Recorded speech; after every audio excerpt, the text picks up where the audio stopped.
शनिवार शाम को गीतकार सुरेश रघुवंशी की पुस्तक मेरी प्रीत अनूठी का विमोचन किया गया। पुस्तक विमोचन समारोह में मुख्य अतिथि के रूप में नगरपालिका के पूर्व अध्यक्ष एवं वरिष्ठ साहित्यकार बालेश्वर दयाल जायसवाल थे। अध्यक्षता शिव मंगल सिंह सुमन संस्थान रतलाम की निदेशिका डॉक्टर शोभना तिवारी ने की। कार्यक्रम की शुरुआत सरस्वती के चित्र पर माल्यार्पण व दीप प्रज्वलित कर की गई। सरस्वती वंदना कैलाश सोनी सार्थक ने प्रस्तुत की।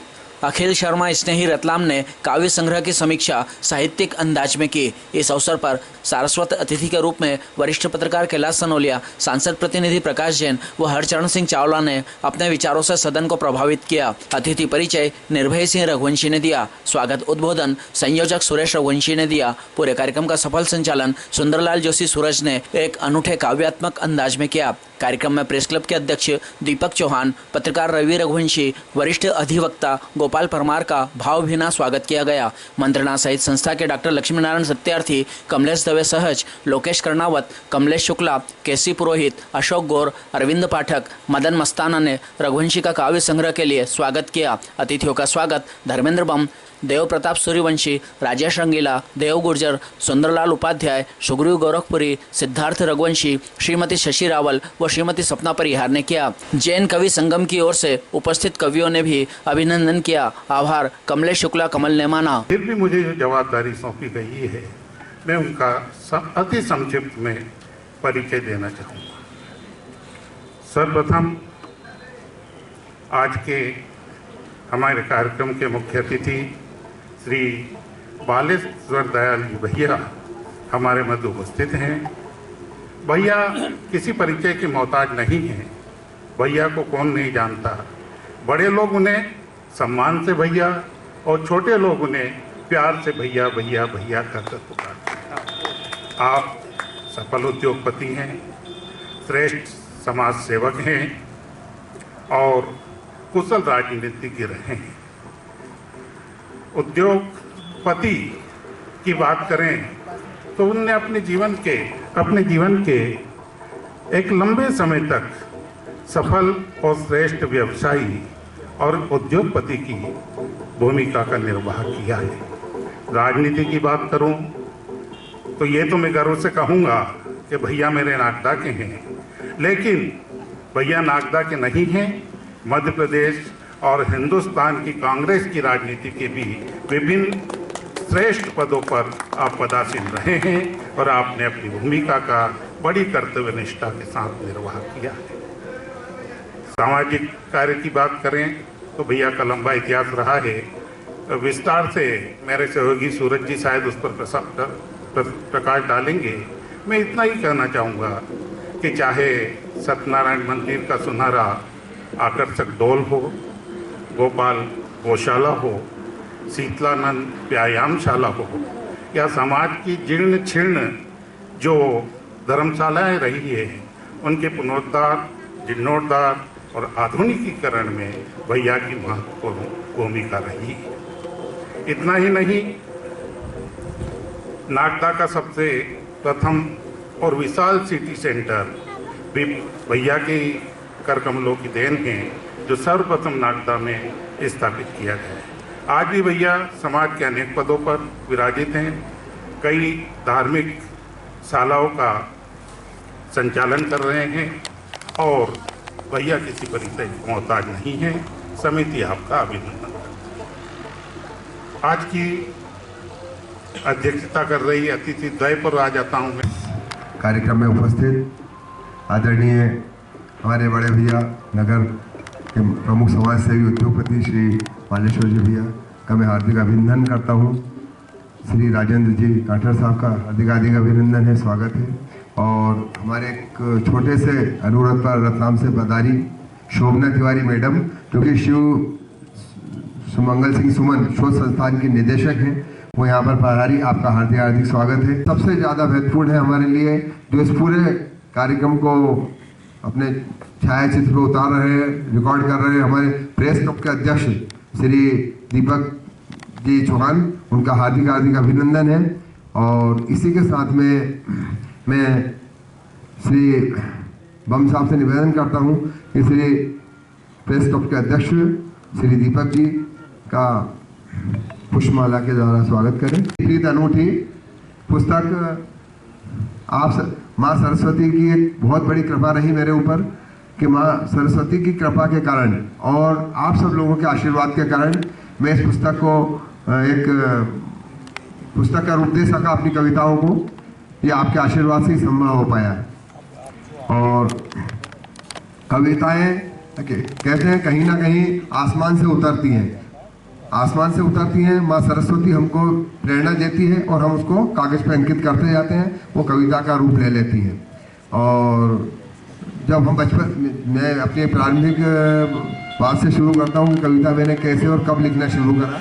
जब मैं 11वीं में साइंस का विद्यार्थी था, उस टाइम बहुत पुरानी फिल्मों के गाने, उस समय जो फिल्में पॉपुलर थी जैसे सरस्वती चंद्र थी, लोफर फिल्म थी, इस टाइप की जो फिल्में थी उस टाइम वो फिल्मों को गाने अक्सर चला करते थे। एक जूली फिल्म आई थी उस समय, तो उस समय सरस्वती चंद्र के गाने माइक पे वो टेप रिकॉर्डर हुआ करते थे पुराने, उन पे बजा करते थे। तो वो गाना मेरे को बहुत अच्छा लगता था, फूल तुम्हें भेजा है कत में, फूल नहीं मेरा दिल है। तो उस गाने पे सबसे पहले मैंने कक्षा 11वीं में एक पैरोडी से शुरुआत करी थी और वो पैरोडी की 2 लाइन बस याद है मेरे को, तो मैं आपको सुनाना चाहता हूँ कि कुछ दिन पहले प्रेम जगा था, घूमी थी तुम पर चितवन। कुछ दिन पहले प्रेम जगा था, घूमी थी तुझ पर चितवन। कुछ दिन पहले झूमी बहार थी, बिखरा था मुझ पे ओवन। बस ये 4 लाइन मुझे उस 11वीं तक की याद रह गई, वो आपके सामने मैंने व्यक्त की है। और जैसे कि मेरी प्रीत अनूठी पुस्तक में कविताएं कैसे लिखी, अब आप जानते हैं उस समय कब कहाँ क्या भाव आ जाए। मालूम पड़ा हम ट्रेन में सफर कर रहे हैं और कोई भाव आया लिखने का, तो ट्रेन के टिकट के पीछे ही 4 लाइन उतार ली, कहीं कागज का टुकड़ा मिला पड़ा तो उस पर उतार ली। ऐसे करते करते मैं कवि बन गया, गीतकार बन गया, गीत लिखने लगा। और कविताएं कहाँ से आती हैं, कभी वो काले काले बादल जब मेघ छाते हैं बरसात में तब कविताएं उतरती हैं, कभी बिजलियां चमकती हैं तो कविताएं उतरती हैं, कभी कोई वेदना के स्वर हमको सुनाई देते हैं, मन में ठेस लगती है, कभी हमको किसी बात पे गुस्सा आता है तब कविताएं उतरती हैं। जब और साथ में चूंकि मैं भगवान कृष्ण के ऊपर कविताएं लिखता हूं तो कभी कृष्ण की बांसुरी के स्वरों में कविता उभर के आ जाती है, कभी चांदनी रात में जमुना किनारे शाम जब जब बांसुरी बजाए, इन गीतों पे कविताएं उतर के आ जाती हैं।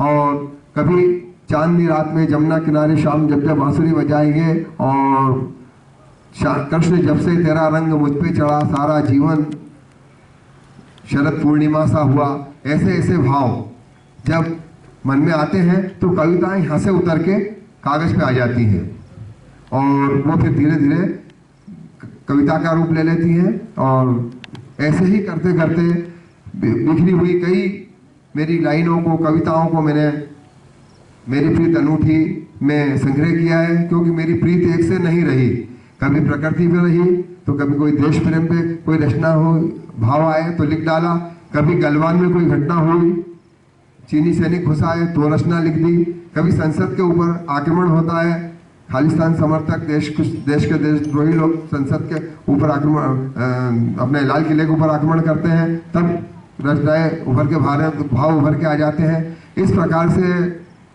मेरी प्रीत अनूठी होती गई, क्योंकि वो एक विषय से नहीं बंधी रही, समस्त विषयों पर मैं लिखता रहा, इसीलिए मैंने पुस्तक का नाम भी मेरी प्रीत अनूठी उसका रखा है। और मैं भाई सिद्धार्थ रघुवंशी को आमंत्रित कर शोभना जी तिवारी जी का पुष्पारों से स्वागत करें और तालियां बजाएं उनके सम्मान में। कार्यक्रम हुआ था और देश भर के और विदेशों से भी अलग अलग कवियों से उनके जीवन पर कविता लिखने के लिए कहा गया है। नागदा क्षेत्र से भी लगभग 5। इस प्रकार ही हमारा सौभाग्य यह ब्रिटिश वर्ल्ड रिकॉर्ड का प्रमाण पत्र स्वागत। ब्रिटिश वर्ल्ड रिकॉर्ड्स के द्वारा पहली बार इस प्रकार की कोई बात आप सामने कर रहा हूं। हम सबकी वाणी में रची बसी भारतेंद्र युग से हिंदी ने अनेक उतार चढ़ाव देखे हैं। इसने विप्लव देखे हैं, विद्रोह देखा है, राजाओं के भोग विलास देखे हैं, रानियों का श्रृंगार देखा है, तो उनका जौहर भी इसने देखा है। इसने संप्रदायों की लड़ाइयां देखी है, मीरा को ठकुराइन से जन जन की कवियत्री बनते देखा है, तो सूर्य और तुलसी के काव्य ने गरीब की झोपड़ी से अमीरों की अट्टालिकाओं तक जाकर उनके दिलों पर राज किया है। इसने डिंगल और पिंगल को अपनाने में कोई संकोच नहीं किया। इसी हिंदी ने स्वामी दयानंद सरस्वती जी के सत्यार्थ प्रकाश में उनके पंडित के लिए सादर वंदन उनका किया है। सुमित्र रंजन पंत को प्रकृति की गोद में कविता रचते देखा, तो निर्णा के विद्रोह और जूही की कली के माध्यम से एकमात्र पुत्री सरोज के वियोग में शमशान में बैठे देखा है। जयशंकर प्रसाद के लालित्य और भाषा की प्रगाढ़ता के दर्शन कर हिंदी धन्य हो गई है। मुंशी प्रेमचंद के उपन्यास और कहानियों और कविताओं को देश प्रेम की बहती सरिता में रसपान करते हुए हिंदी ने देखा है। दूसरी ओर जुलाहे को कबीर बनते और रैदास को संत की उपाधि प्राप्त करते हुए भी इस हिंदी ने देखा है। इसी हिंदी ने रसखान को नमाज पढ़ने के साथ साथ कृष्ण की बांसुरी पर अपना सर्वस्व न्यौछावर करते पाया, तो रहीम के दोहों का जनमानस से प्रभावी साक्ष्य मेरी हिंदी रही है। इसने डॉक्टर शिवमंगल सिंह सुमन की वीर और श्रृंगार की रचनाओं का रसास्वादन किया, तो कवि श्री कृष्ण सरल की देशभक्ति की रचनाओं को आशीष देने में कोई देरी नहीं की।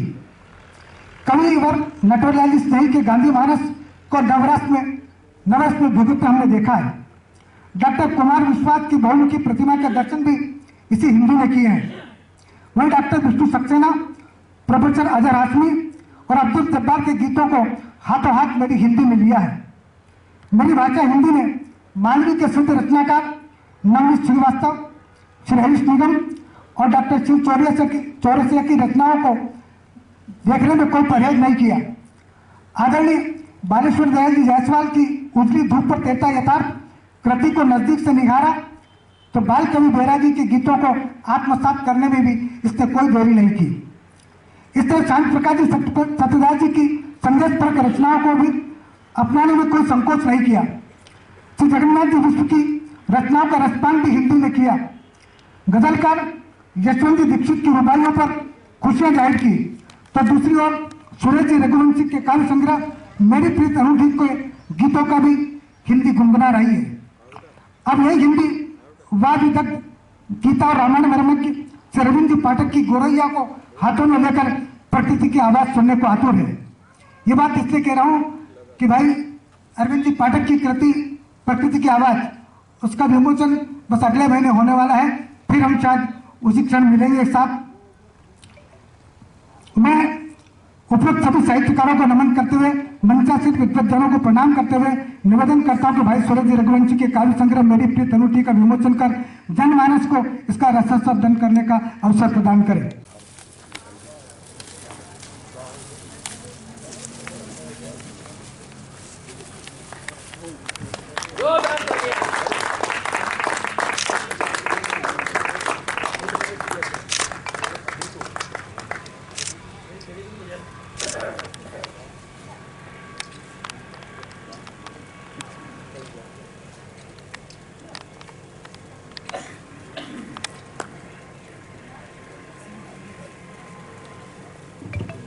सभी अतिथियों को बहुत बहुत धन्यवाद। क्या है वो कोई पात्र नहीं है कि नारी पात्र के लिए हमने इसका संबोधन किया है, वो तुम स्वयं से साक्षात्कार है और अपना समझे दर्द पराया उस जीवन का क्या कहना, परोपकार की भावना से पूरी रचना है। और हमारी संस्कृति भी यही कहती है कि सर्वे भवन्तु सुखिनः, सर्वे सन्तु निरामया, सर्वे भद्राणि पश्यन्तु मा कश्चित् दुर्भाग् भवेत्। भाग 2 बड़ी शीघ्रता से कर रहा हूँ। मैंने जब तुमको खोजा इस रचना में रिमझिम बौछारों में, सागर की लहरों में, अंतःकरण की अनुभूति में, आनंद के एक क्षण में जिसे खोजा जा रहा है, यहाँ तक कि अपना अस्तित्व विलय कर देना चाहता है कवि। और यही वह शाश्वत खोज है, अतृप्ति है, जिसकी प्राप्ति और पूर्णता की कामना से जीवन क्रम चल रहा है। चंदन की गंध बनो तुम, कुछ दर्द तुम सहो, कुछ दर्द मैं सहूँगा, नाव तुम बनो पतवार में बनूंगा। मानव मन की प्रतिपद बदलती इच्छाओं को इंगित करता है और जब तुम करीब आए, मिट्टी का तन मिट्टी का मन, सांसों की डोर संभाले क्षण क्षण जीवन। नश्वर जीवन में जितना भी समय मिला है, कभी उस समय को समेट लेना चाहता है। जीवन के 50-60 साल सामाजिक और राजनीतिक धरातल पर मेरे बीत गए। राजनीतिक भाषण देना हो तो बहुत आसान होता है, सामाजिक क्षेत्र में बोलना होता तो बहुत आसान होता है, लेकिन जब साहित्य जगत के अंदर हम ऐसे मनीषियों के बीच जाते हैं और फिर ये संभावना की जाती है कि मैं उस हिसाब से साहित्य जगत के अंदर बोलूं, लेकिन फिर भी चूंकि बचपन से साहित्य के प्रति मेरा लगाव रहा है, इसलिए मैं जरूर 2 शब्द कहना चाहूँगा। आने वाले इन 10, 20, 25 सालों में साहित्य जगत के अंदर जो प्रगति हमारा नगर की हुई है वह अकल्पनीय है। मैंने वो भी समय देखा जब हमारे परम आदरणीय नटवरलाल जी स्नेही और हरि प्रसाद जी शर्मा का समय था। नटवरलाल जी का बहुत आशीर्वाद और स्नेह मुझ पर रहा, लेकिन हम नगर में अगर कहीं ढूंढते थे तो 2 कवि हमको मुश्किल से मिलते थे।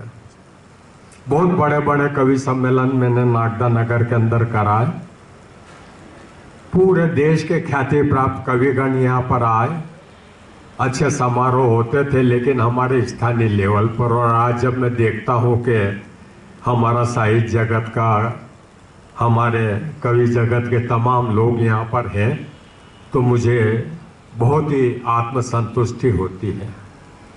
चूँकि साहित्य से थोड़ा बहुत लगाव मेरा भी रहा है, बचपन से लिखता भी रहा हूँ, और आदरणीय शिव मंगल सिंह जी सुमन मेरे गुरु भी थे और बहुत अभिन्न लोगों में से थे।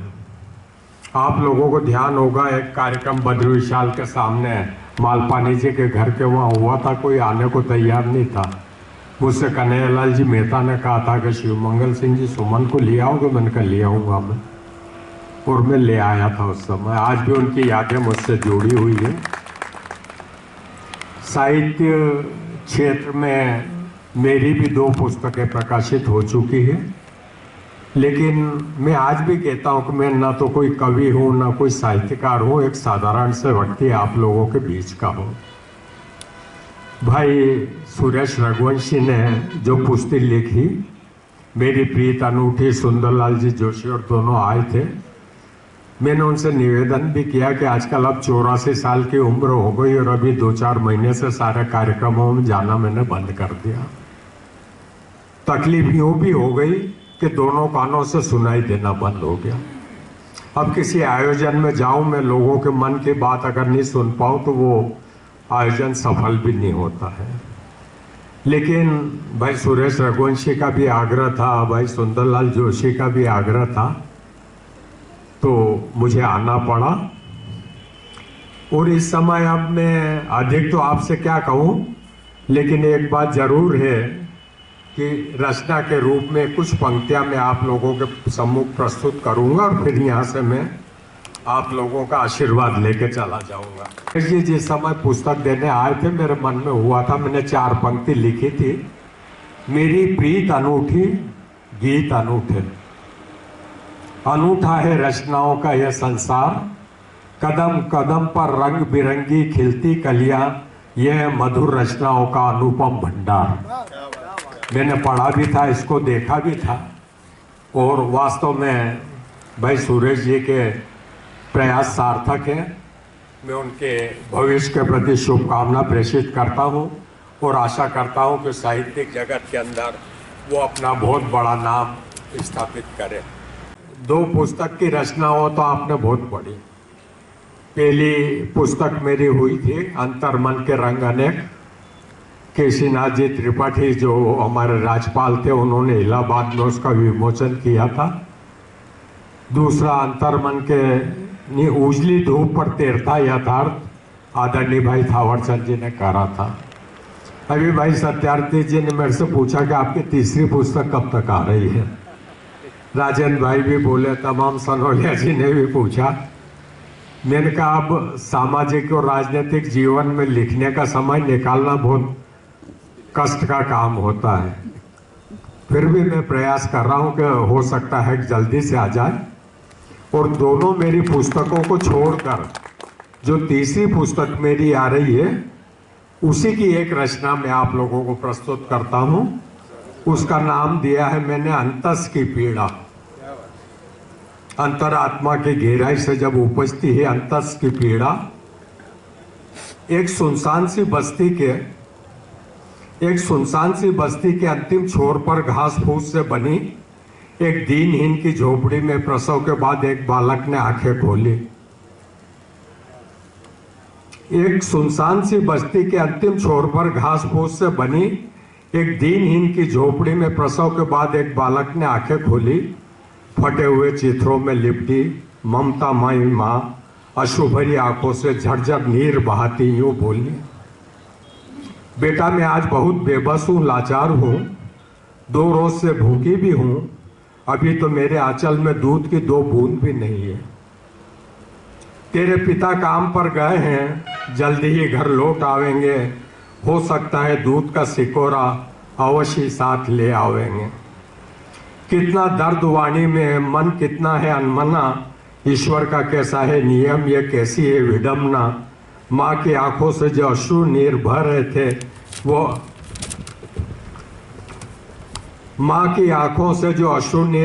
थे वो मासूम के होठों को तर कर रहे थे।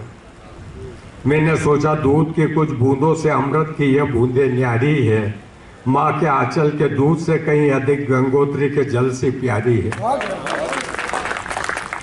हे प्रभु, मन की अभिव्यक्ति बता रहा हूँ। हे प्रभु तेरे राज में यह कैसी रुसवाई है, भूख गरीबी लाचारी की जग हंसाई है। जन्म ले धरा पर आई बेटे के मुंह में माँ दूध की 2 बूंद भी नहीं डाल पाई है। ये हमारे समाज की व्यथा है, समाज की परिस्थिति है। और जब ऐसे वाक्य मेरे सामने से गुजरते तो मन को बहुत पीड़ा होती। और व्यक्ति लिखता कब है, जब उसके अभिव्यक्तियों की विचारें कहीं न कहीं उसके मन मस्तिष्क में समा जाती है तो वो लेखनी से अपने निश्चित रूप से लिख देता है। मैं अधिक समय नहीं लूँगा और एक बार पुनः आप सभी का धन्यवाद ज्ञापित करता हूँ और आशा करता हूँ कि आपका स्नेह प्रेम आशीर्वाद सदैव मुझ पर ऐसा ही बना रहे।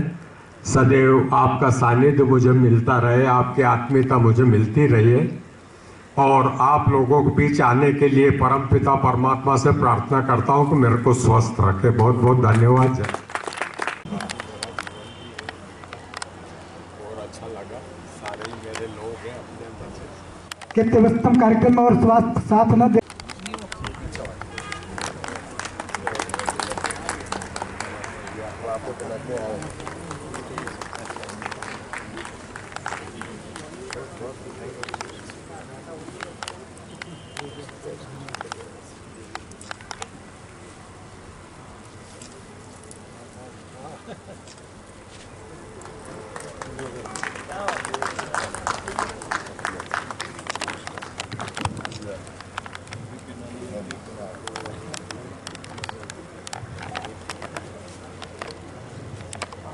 आज का जो समारोह पूर्वक किताब का विमोचन हमारे भैया सुरेश भैया द्वारा किया गया है।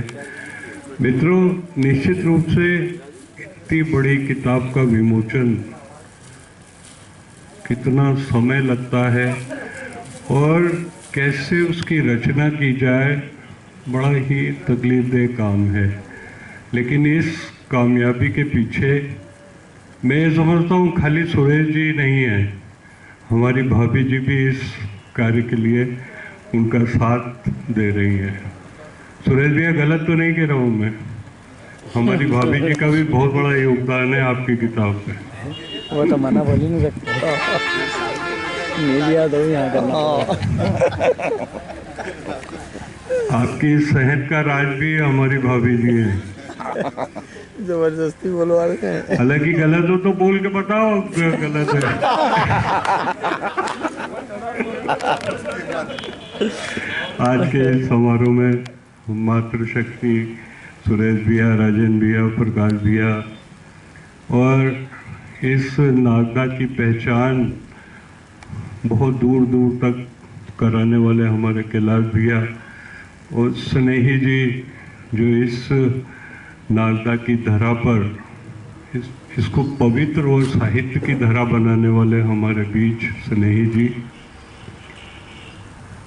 कुछ दोहे आपके सामने अर्ज करता हूँ। सहन नहीं अब हो रहा अंधियारों का बोझ, सहन नहीं अब हो रहा अंधियारों का बोझ, किससे कहें अब दर्द का बढ़ रहा है रोज। स्वस्थ रहें और अच्छी अच्छी पुस्तकों का विमोचन करते रहें। बहुत बहुत धन्यवाद। मंच से बता देता हूँ, अभी आदरणीय बालेश्वर भैया जब बोल रहे थे तो उन्होंने एक बड़ी करुणा वाली बात कही। हम सबकी उस कविता के पहले मुझे लगता है हम सब अलग अलग भाव से बैठे हुए थे, सब अलग अलग अपने अपने भाव से उसको कार्यक्रम को देख रहे थे, सुन रहे थे, लेकिन जब उन्होंने वो पंक्तियां पढ़ी तो हमारे भाव बदल गए, हम सबकी भाव भंगिमा एक जैसी हो गई, हम सब गंभीर मुद्रा में आ गए।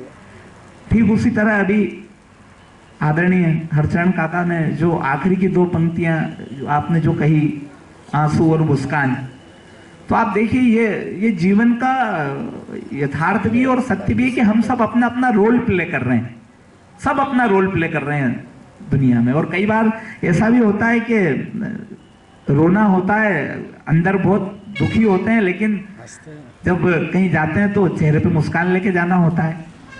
और बहुत खुश है और किसी ऐसे कार्यक्रम में गए जहाँ हंसी को जाहिर नहीं कर सकते तो वहाँ चेहरे को उदास बनाना पड़ता है। तो अभी जो आपने कहा कि दोनों झूठे हैं, दोनों झूठे, तो वो मैं कुल मिला के ये बताना चाहता हूँ कि निसंदेह साहित्य में लगातार वृद्धि हो रही है, लेकिन हम सब के लिए चिंता का विषय ये है कि साहित्य पढ़ने वालों की लगातार कमी हो रही है, लिखने वालों की निरंतर वृद्धि हो रही है, लेकिन जिन लोगों को साहित्य पढ़ना चाहिए, जिस पीढ़ी को साहित्य पढ़ना चाहिए, मेरा इशारा अगर आप समझ रहे हो, वो पीढ़ी अभी साहित्य की ओर उनका रुझान नहीं है, वो साहित्य में उनकी रुचि नहीं है। साहित्य तो बहुत दूर की बात हो गई, अखबार पढ़ने में भी उनकी रुचि नहीं है, और इसके दुष्परिणाम हम सबको भोगना पड़ रहे हैं और वो शाने शाने हमारे सामने आते हैं। हम कहते हैं कि आजकल के बच्चे माँ बाप को वृद्धाश्रम में भेज देते हैं। अरे भेजेंगे ही जब सहिष्णुता नहीं रहेगी, मन में करुणा नहीं रहेगी, भाव नहीं रहेगा, अपनेपन का व्यवहार नहीं रहेगा, अपनेपन की सोच नहीं रहेगी, तो जब आदमी का मन और मस्तिष्क उस दिशा में जाएगा ही नहीं, उसका वो भाव प्रेम अपने माता पिता से बनेगा ही नहीं, तो वो निश्चित अपने माता पिता को वृद्धाश्रमों में ही छोड़ेगा। लेकिन इसके पीछे की भी एक बड़ी कहानी है, हालांकि समय का अपना अभाव है और मैं ज़्यादा विस्तार में नहीं जाऊंगा क्योंकि विषय की दशा भटक जाएगी। मैं सिर्फ इतना कहना चाहता हूँ कि अब हम जो लोग हैं, हमारी जो बिरादरी है, जिसको हम साहित्यिक बिरादरी कहते हैं, या लेखक जो लोग हैं हमारे, या जो लोग साहित्य साधना निरंतर शहर में कर रहे हैं, मेरा उन सबसे आग्रह कि अब कुछ ऐसे प्रयत्न, ऐसे जतन भी हमको करने होंगे जिससे युवाओं को हम इस दिशा में जोड़े। खास तौर से मेरा आग्रह है कि 9वीं से 12वीं तक की क्लास के जो लोग हैं, अगर उनमें हम थोड़ी सी रुचि पैदा करने में कहीं सक्षम हुए या हमने ऐसा कर लिया, तो मुझे लगता है आने वाली इसके जो इम्पैक्ट आएंगे वो 2-4-10 साल बाद आपको देखने के लिए मिलेंगे। लेकिन नीलेश जी, चावला जी और आज के इस कार्यक्रम के पुरोधा भाई सुरेश जी, रघुवंशी जी, जिन्होंने इस अनूठी, मेरी प्रीत अनूठी काव्य संग्रह की रचना जो की और उस पर सभी को अपने को बुलाया और एक सुंदर सा गरिमामय कार्यक्रम किया, हृदय से मैं उनको धन्यवाद व बधाइयाँ प्रेषित करता हूँ। और आप देखिए कि जैसी 84 लाख जीवायोनी होती है, ऐसे 84 काव्य रचनाओं का संग्रह किया आपने उसमें। ये बहुत ही सौभाग्य की बात है, इतनी सारी रचनाएं लिख देना और उसको संग्रहित करके प्रकाशित करवाना बहुत बड़ी बात है।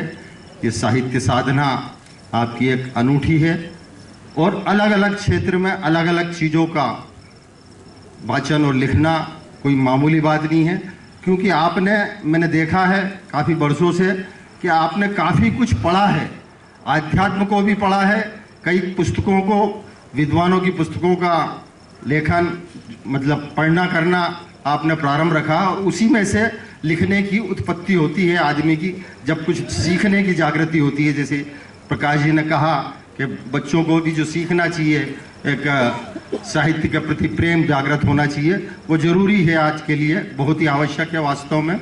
ऐसे इस समय में जो इस पुस्तक का विमोचन किया, मैं हृदय से आपको धन्यवाद और बधाई देता हूं और कुछ पंक्तियों के साथ अपनी बात को विराम दूंगा। आज़ादी का अमृत महोत्सव। रघुवंशी जी हमारे प्रेस क्लब के ऊर्जावान अध्यक्ष, जो कि आज के इस कार्यक्रम को कवरेज कर रहे हैं और घर घर तक आपके इस कार्यक्रम को पहुंचाएंगे, ऐसे हमारे ऊर्जावान अध्यक्ष भाई दीपक जी चौहान, उपस्थित सभी सरस्वती पुत्रों, आदरणीय सुरेश जी रघुवंशी साहब की उस काव्य कृति का यहाँ विमोचन इस धरा पर हो रहा है, जिस धरा पर नटवरलाल स्नेही, हरिप्रसाद शर्मा और आदरणीय विश्व जी जैसे लोगों ने यहाँ काव्य कृतियों का निर्माण किया था। ऐसा कहा जाता है कि साहित्यकार, कलमकार वो शख्स होता है जो समाज पर निगरानी रखता है, राजनीति पर एक अंकुश की तरह काम करता है। जब जब भी राजनीति भटकती है, साहित्यकार, पत्रकार, कलमकार अपना धर्म और कर्म निभाता है और उस भटक रही राजनीति को एक दिशा देने का यदि कोई कार्य करता है तो एक कलमकार ही करता है। मैं बात कर रहा था अटल बिहारी वाजपेयी की। अटल बिहारी वाजपेयी का नाम पूरे विश्व में लिया जाता है। मैं ये प्रसंग इसलिए यहाँ सुना रहा हूँ कि एक साहित्यकार का ओहदा समाज में कितना बड़ा होता है। अटल बिहारी वाजपेयी की शिक्षा एक छोटे से कस्बे अपने उज्जैन जिले में बड़नगर में हुई थी। मुझे वो प्रसंग आज इसलिए याद आ रहा है कि एक साहित्यकार के प्रति एक विद्यार्थी का भी कितना सोच होता है, एक साहित्यकार के प्रति एक विद्यार्थी का कितना चिंतन होता है। जब मैं 1974 में बड़नगर में पढ़ रहा था, जिस स्कूल में एक स्कूल था जुना शहर करके, उस स्कूल में आदरणीय वाजपेयी साहब की शिक्षा हुई थी। उनके पिताजी वहाँ पर किसी समय अध्यापक थे। मैं 1974 की बात कर रहा हूँ। मैं 1974 से 79 तक बड़नगर में रहा। मैंने वहाँ से जब बीएससी किया था, तब हम जब छोटे छोटे थे, मतलब 10वीं में पढ़ रहे थे, बहुत मुश्किल 15-16 वर्ष के थे, तो अटल बिहारी जी वाजपेयी की जिस स्कूल में शिक्षा हुई थी वो बहुत जीर्ण शीर्ण स्कूल था। तो हम 5-7 मेरे साथी जब हम वहाँ जाते थे और उस स्कूल को देखते थे, और हमारे मन में ये चिंतन आता था, यह विचार आता था कि अटल बिहारी जी वाजपेयी इस स्कूल में पढ़े। उस ज़माने में टाट पट्टी पर लोग बैठा करते थे, तो हम ये सोचते थे कि अटल बिहारी जी वाजपेयी यहाँ बैठे हुए होंगे, इस कमरे में बैठे हुए होंगे, इस कमरे में बैठ के वो शिक्षा लेते थे। तो हम उस स्थान पर बार बार जाके मेरे मित्र और हम बैठते थे और इस उम्मीद के साथ बैठते थे कि जिस स्कूल में अटल बिहारी जी वाजपेयी ने शिक्षा ली, वो यहाँ पे बैठते थे, उस जगह पे अपन भी बैठ जाएं। हो सकता है अटल बिहारी जी जैसे गुण हम में भी आ जाए। क्या बात है। इस सुरेश जी ने उस विषम परिस्थितियों में उन मजदूरों के बीच में जो पसीना टपकाते हैं, वहाँ बैठकर, वहाँ काव्य साधना कर, वहाँ से विचारों को लेकर काव्य जगत में अपना एक स्थान आज से बनाया है। उनकी काव्य कृति उन्होंने लिखी है। तो निसंदेह सुरेश जी ने एक अच्छा पुरुषार्थ किया है, एक मेहनत की है, और वह मेहनत युगों युगों तक एक संपदा बन गई है, एक प्रॉपर्टी बन गई है। और मैं जिन जिन लोगों के नाम ले रहा था, अटल बिहारी वाजपेयी जैसे लोग, कवि नटवरलाल स्नेही जैसे लोग, डॉक्टर श्री मंगल सिंह सुमन जैसे लोग, श्री कृष्ण जैसे सरल लोग, इन लोगों की विरासत के वो अब कहीं न कहीं एक वारिस बने हैं, एक संवाहक बने हुए हैं। आज से उन पीढ़ियों का जब कोई नाम लेता है तो आदरणीय सुरेश जी की इस काव्य कृति का भी नाम इस नागदा शहर में आज के बाद लिया जाएगा। ये काव्य कृति अमर हो रही है। इस काव्य कृति को जब मैंने बहुत ही एक वैसे ही 84 अनुबंध इसके अंदर है, 84 गेय रचनाएं हैं, ऐसे छंदों में प्रवाहित वो भाव हैं जो निश्चित रूप से हमें हमारी मनोचेतना के कई सोपानों को पार करा देते हैं। और प्रेम उसका मूल है, चाहे वो स्त्री प्रेम हो, चाहे ईश्वर प्रेम हो, चाहे प्रकृति प्रेम हो, चाहे देश प्रेम हो। तो प्रेम एक है लेकिन उसके स्वरूप विभिन्न हैं। और जहां कहीं प्रेम की बात होती है तो निश्चित रूप से कहीं ना कहीं अभी समाज में ऐसा हो रहा है कि साहित्यकारों को, कवियत्रियों को, कवियों को कभी कहीं किनारा कर दिया जाता है कि ये तो केवल एक प्रेम की कविता पढ़ेंगे या एक प्रेम का गीत सुनाएंगे। यानी कि प्रेम जो मूल उसका बीज है उसको खारिज सा कर दिया गया है। ऐसा कहीं ना कहीं ऐसी अनुगूंज हमारे आसपास के परिवेश में हमें सुनाई देती है। लेकिन जैसे ही मेरी प्रीत अनूठी अगर हाथ में आती है, इसके सुंदर पृष्ठों का हम अवलोकन करते हैं तो हमें बहुत सारा हमारे आधुनिक कवि जो हुए हैं उनकी तरफ हमारी दृष्टि जाती है कि समूचा आधुनिक काल प्रेम की धुरी पर चला। चाहे आप हरिवंश राय बच्चन को ले लें, शिव मंगल सिंह सुमन को ले लें, नरेंद्र शर्मा, रामेश्वर शुक्ल, अंचल, इस परंपरा के कवि आए जिन्होंने बड़ा सुंदर प्रकृति चित्रण के साथ साथ नारी प्रेम, स्त्री प्रेम और ईश्वर प्रेम को भी बहुत सुंदर रूप से व्याख्यायित किया है। तो ऐसे कतिपय हमारे जो वरिष्ठ वरेण्य हमारे पूर्वज जो हैं जिनको पढ़ करके हम अपना काव्य धारा में हम अपनी शिक्षा प्राप्त करते हैं तो हम कहीं ऐसा लगता नहीं है कि हमारा कवि जिसको हम पढ़ रहे हैं, जिसका आज अभिनंदन कर रहे हैं, जिस पुस्तक का आज हम अभिनंदन कर रहे हैं, तो कहीं उनका पथ और पाथेय कहीं अलग हो।